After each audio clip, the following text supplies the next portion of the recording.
ఓం మహాగణాధిపతయే నమః. ఓం గురుభ్యో నమః. ఓం శ్రీమాత్రే నమః.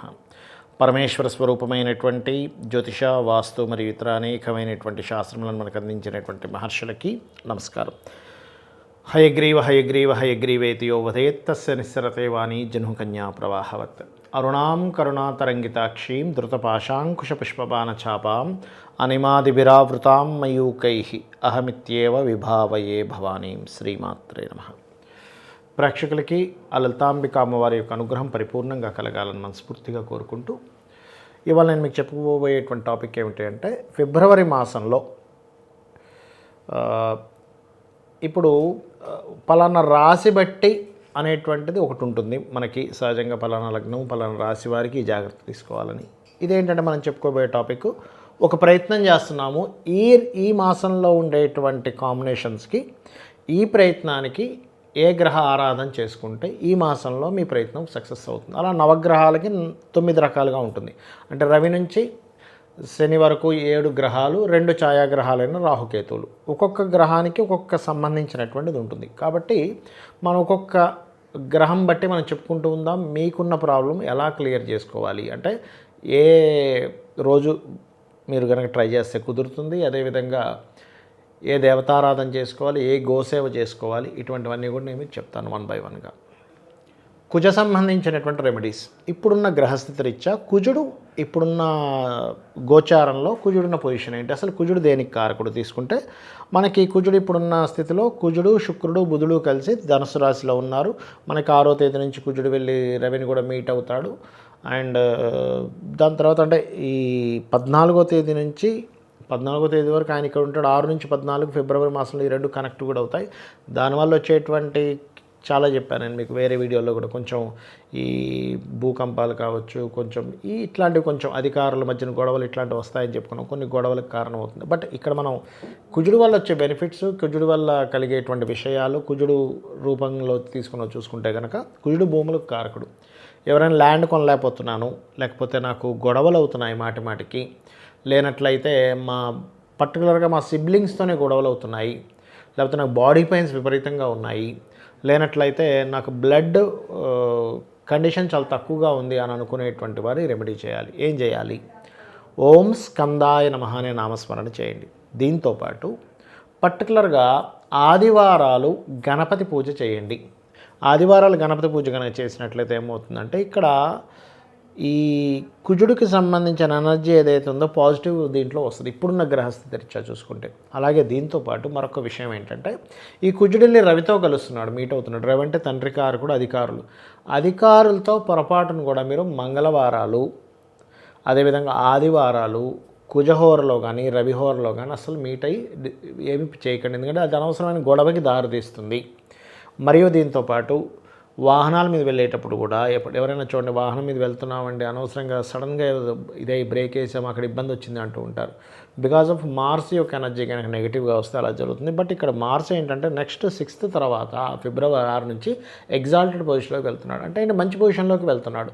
మీకు ఏమైనా కానీ భూ సంబంధించిన తగాదాలు కానీ గొడవలు కానీ ఉంటే ఈ యొక్క ఫిబ్రవరి మాసం మీకు మంచిదే చెప్పాలంటే, అందరికీ కూడా ఒక రకంగా. కాకపోతే ఇక్కడ ఏమిటి, గణపతి యొక్క ఆరాధన చేస్తూ మీరు పర్టికులర్గా వారాహి అమ్మవారి యొక్క అష్టోత్తరం చేయండి. సింపుల్గా ఒక దీపాన్ని వెలిగించి, దీపాన్ని చూస్తూ, దీపానికి ఒక బొట్టు, ఒక పువ్వు పెట్టి చక్కగా అమ్మ నువ్వు ఇక్కడ ఈ దీపరూపంలో ఉన్నావని చెప్పని అనుకుంటూ వారాహి అమ్మవారి యొక్క అష్టోత్తరాలు రెగ్యులర్గా కనుక మీరు చాంటింగ్ చేస్తూ ఉన్నారా, మీ లైఫ్లో జరిగేటువంటి గొడవలకు సంబంధించినటువంటిది ఖచ్చితంగా క్లియర్ అయిపోతుంది. అందులో ఎటువంటి సందేహం లేదు. అలాగే కందులు దానంగా ఇవ్వడం, గోవులకి క్యారెట్స్ తినిపించడం, ఇవి చేయండి. ఇవి కనుక చేశారంటే ఖచ్చితంగా మీకు ఉన్నటువంటి ప్రాబ్లమ్స్ అన్నీ కూడా క్లియర్ అవ్వడం జరుగుతుంది ఈ ఫిబ్రవరి మాసంలో. ఇప్పటివరకు నేను మీకు చెప్పినటువంటిది ఏదైతే ఉందో, దీని మీద కొన్ని కండిషన్స్ చెప్తానండి మీకు. ఏమిటది అంటే, ఇప్పుడు మనం ఈ గ్రహాల్లో ఏ గ్రహం గురించి అయితే మనం ఏ ప్రాబ్లం గురించి అయితే మాట్లాడుకున్నామో దానికి సంబంధించిన రెమెడీ ఏదైతే ఉందో, మీరు పాయింట్ నెంబర్ 1 గుర్తుపెట్టుకోండి. నేను చేసే రెమెడీ పక్కాగా ఈ విశ్వంలో ఉన్నటువంటి ఎనర్జీ, అంటే అమ్మవారి రూపంలో ఉన్న ఎనర్జీ ఏదైతే ఉందో అది వింటుంది, నాతో కనెక్ట్ అవుతుంది. నేను ఈ రెమెడీ చేయడం ద్వారా ఆ యొక్క అమ్మవారితో, ఆ శక్తితో నేను కనెక్ట్ అవుతున్నాను, ఖచ్చితంగా పొందుతాను అనేది ఫస్ట్ మీరు గుర్తుపెట్టుకోవాలి. Point number 1. రెండవది ఏమిటి అంటే కంటిన్యూస్గా చేయాలి మీరు చేసే రెమెడీ. ఏదో ఒక రోజు చేసాము, రెండో రోజు మర్చిపోయాము, మానేసాము, మళ్ళీ మూడో రోజు చేసాము. ఇలా చేస్తే మీరు చేసే రెమెడీ, చేసిన రెమెడీ అంతా కూడా వేస్ట్ అవుతుంది, గుర్తుపెట్టుకోండి. చేయాలి అనుకుంటే కంటిన్యూస్గా చేయాలి. అంటే ఎలా అంటే ఇప్పుడు చూడండి, మనం జిమ్కి వెళ్తాం, రెగ్యులర్గా వెళ్తున్నాం, మనము రోజు వెళ్తున్నాము, ఖచ్చితంగా ఏమవుతుంది అప్పుడు మనకి కంటిన్యూస్గా జిమ్కి కనుక వెళ్తే ఫిట్నెస్ పర్ఫెక్ట్గా పెరుగుతుంది, మన బాడీ ఇది కరెక్ట్గా ఉంటుంది. అలా కాకుండా నేను 2 రోజులు వెళ్తున్నానండి, మళ్ళీ 3 రోజులు మానేస్తాను, మళ్ళీ ఒక వారం రోజులు వెళ్తాను, 10 రోజులు మానేస్తానంటే మీరు లైఫ్ లాంగ్ వెళ్ళినా మీకు మార్పు రాదు మీ బాడీలో. అది ఎలా అయితే మార్పు రాదో మీ రెమెడీ విషయంలో కూడా సేమ్ ఫార్ములా మీరు వాడాలి, ఇది గుర్తుపెట్టుకోండి. ఇక మూడోది, చాలామంది నన్ను అడుగుతుంది ఏంటంటే, ఏమంటే నేను పలానా రెమెడీ స్టార్ట్ చేశాను కానీ మాకేదో మైల్ వచ్చింది, అదైంది ఇదైంది, అప్పుడు ఏం చేయాలి? డోంట్ వర్రీ, ఆ కొన్ని రోజులు ఆగి, ఆ 11 రోజులు ఏదైతే ఉంటుందో అది ఆగి దాని తర్వాత చేయొచ్చు. 4వ పాయింట్ ఏంటంటే, ఈ రెమెడీస్ చేసేటప్పుడు చాలామంది నన్ను అడుగుతుంది ఏంటంటే, ఇలా మధ్యలో మైలు రావడం కాకుండా, పోయిన నెలే మా ఇంట్లో పలానా వాళ్ళు చనిపోయారని తాతో ముత్తాతో ఎవరో ఉంటారు, సంథింగ్ ఇలా అయింది, గతించారు, ఇప్పుడు చేయొచ్చా అని అడుగుతుంటారు. ఒకటే గుర్తుపెట్టుకోండి, దానికి కూడా 11 డేస్ అయిపోయిన తర్వాత మీరు రెమెడీస్ చేసుకోవచ్చు. రెమెడీస్ ఎక్కడా కూడా మీకు దేవుణ్ణి పూజించుకోవడం కానీ, ఇంట్లో దీపారాధన చేయడం కానీ, గుడికి వెళ్ళడం కానీ ఇవి ఎక్కడా కూడా చేయకూడదని చెప్పలేదు. చాలామంది తెలియక ఇలా చేస్తున్నారు, ఇది చాలా రాంగ్, గుర్తుపెట్టుకోండి. ఇంకోటి ఏంటంటే, మీరు ఏ ప్లానెట్కి సంబంధించిన రెమెడీ అయితే చేస్తున్నారో దాని పర్ఫెక్ట్ కారకత్వంలో ఏ పనులు అయితే చేయకూడదని ఉంటుందో అది చేయకూడదు. అంటే ఉదాహరణ ఎలా అంటే చెప్తాను చూడండి. మీకు రవికి సంబంధించి చేస్తున్నారు రెమెడీ, రవికి సంబంధించిన రెమెడీ చేసేటప్పుడు రవికి కారకుడు ఎవరు? ఫాదరు, లేకపోతే గవర్నమెంట్ ఎంప్లాయీస్, పెద్దలు, వీళ్ళు డాక్టర్స్, వీళ్ళతో మీరు శత్రుత్వం పెట్టుకోకూడదు. పెట్టుకుంటే ఏమవుతుంది, రవికి సంబంధించిన రెమెడీ చేసినా ఇది బ్యాలెన్స్, ఇక్కడ మీరు ఈ రెమెడీకి సంబంధించింది ఇది పాడు చేసేసుకుంటున్నారు, ఇక్కడ రెమెడీ చేసినా ఇక్కడ రెమెడీ పాడు చేసుకుంటున్నారు, సో ఇది కనెక్ట్ అవ్వదు. అలాగే చంద్రుడికి సంబంధించి చేస్తున్నప్పుడు ఏంటి, ఇంకొకరు మనసు బాధ పెట్టే పని మీద ఉండకూడదు, మనసుని ఎప్పుడు ఆనందింపజేయాలి వేరే వాళ్ళది. అదేవిధంగా కుజుడికి సంబంధించి చేస్తున్నారు రెమెడీ, అలాంటప్పుడు గొడవలు పెట్టుకోకూడదు. బుధుడికి సంబంధించిన రెమెడీ చేస్తున్నారు, గాసిప్స్ చేయకూడదు. గురువుకి సంబంధించిన రెమెడీ చేస్తున్నారు, గురువుల్ని ఎక్కడా కూడా మీరు దూషించకూడదు. ఆ మాస్టర్ అట్లాగా, ఈ మాస్టర్ ఇట్లాగా, అంటే ఎనీథింగ్ గురువు గుర్తువల్ల ఉండవాళ్ళు. మనం ఒక్కోసారి మన పిల్లలకి సంబంధించిన మాస్టర్ గురించి మాట్లాడుకుంటాం, ఆయన సరిగా చెప్పడు, ఆయన అట్లా ఇట్లా మాట్లాడతాం.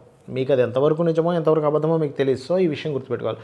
శుక్రుడికి సంబంధించిన రెమెడీ చేసేటప్పుడు స్త్రీలతో చాలా జాగ్రత్తగా ఉండాలి. మీరు చాలామంది చేసే మిస్టేక్ ఏంటంటే, అమ్మవారి పూజ చేస్తూ ఉంటారు, స్త్రీతో కొట్లాడుతూ ఉంటారు. ఇంట్లో భార్యతో కావచ్చు, చెల్లితో కావచ్చు, అక్కతో కావచ్చు, లేకపోతే ఒక స్త్రీమూర్తితో కావచ్చు, ఒక రకమైన ఫైట్ చేస్తూ ఉంటారు. ఏమవుతుంటుంది అంటే, నార్మల్గా ఇంట్లో వచ్చేటువంటి తారతమ్యాలు, చిన్న చిన్న ఇవి అలగడాలు మళ్ళీ సెట్ అవ్వడం భార్యాభర్తల మధ్య ఈజ్ డిఫరెంట్. బట్ ఓవర్గా చేస్తే ఏమవుతుందంటే ఈ రెమెడీ మీకు పనిచేయదు. అదేవిధంగా సాటర్న్ రిలేటెడ్ రెమెడీ చేసేటప్పుడు మీ కిందన పనిచేసే వాళ్ళని మీరు సరిగ్గా చూసుకోవాలి.